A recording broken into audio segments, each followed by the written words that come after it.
Muling iginiit ni Tourism Secretary Cristina Frasco na wala siyang plano na tumakbo sa eleksyon para i-promote ang kanyang sarili sa mga magazine. Yan ay sa gitna pa rin ng issue na sa halip tourist destinations ay mukha nito ang ipinapakita sa mga promotional material. Samantala, ipinag-utos naman ang kalihim sa mga regional office na tanggalin ang mga tourism materials na may mukha niya at inutos na iwasan ang reproduction ng mga ito. Si Margaret Gonzalez magbabalita. Sumentro pa rin si isyo ng umano'y self-promotion ang ilang mga paliwanag ni Tourism Secretary Cristina Frasco nang humarap ito sa media forum sa Kapihan sa Manila Bay. Matatandaan na araw ng Martes, ginisa ni Senator Raffy Tulfo si Frasco sa Senate Committee on Tourism hearing dahil sa pagdami ng mga materyales kung saan mukha ng kalihim ang itinatampok sa halip na ang mga mismong destinasyon. Binigyan din ni Tulfo ang isang larawan ni Frasco na nakasuot ng ethnic attire para sa Lake Cebu, South Cotabato. Ayon sa senador, mas nararapat na mga lokal na residente o mga beauty queen ang gawing modelo upang tunay na mapromote ang probinsya. Depensa naman ni Frasco, ang kanyang pagiging visible ay bunga lamang ng kanyang pagtatrabaho at walang political ambisyon para i-promote niya ang kanyang sarili. The accusation is that I'm very visible because I wish to promote myself. But could there perhaps be room for the argument that I'm very visible because I'm simply working?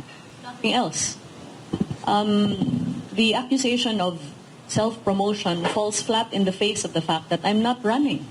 Giiti Garcia na ginagawa ng ehensang pag-promote ng mga local tourist destination at makikita raw yan sa marketing profile ng DOT. We have all the evidence to prove that the destinations, products, and merits of the Philippines have been the singular subject of promotion of the marketing profile.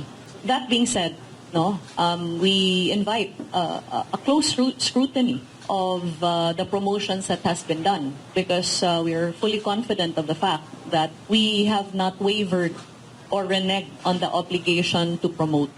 Para maging maliwanag ang issue, nagpadala na ng demand letter si Frasco sa publication ng Japanese magazine bilang bahagi na rin ng kanilang sariling ginagawang investigasyon sa paggamit ng kanyang mga larawan na walang pahintulot o consent. Giit niya, wala siyang ginastos sa naturang publication ng magazine at wala ring pinaunlakan ng mga interviews. Pero ang publication, wala umanong ibinibigay na sagot hanggang ngayon.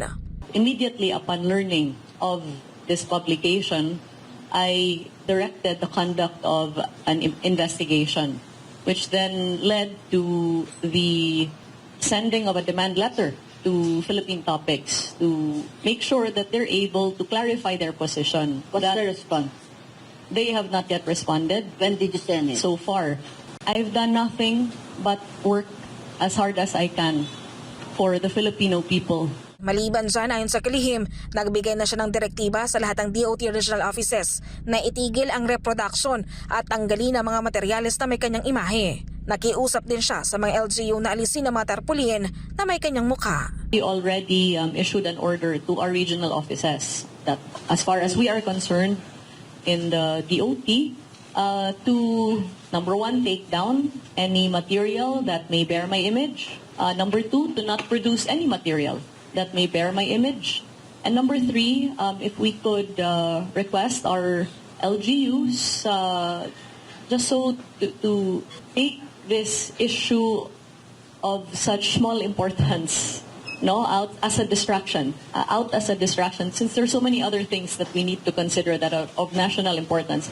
If I can appeal to the LGUs, please don't put up any tarps that bear my image. Para sa Diyos at Pilipinas kumahal, Margaret Gonzalez, SMNI News.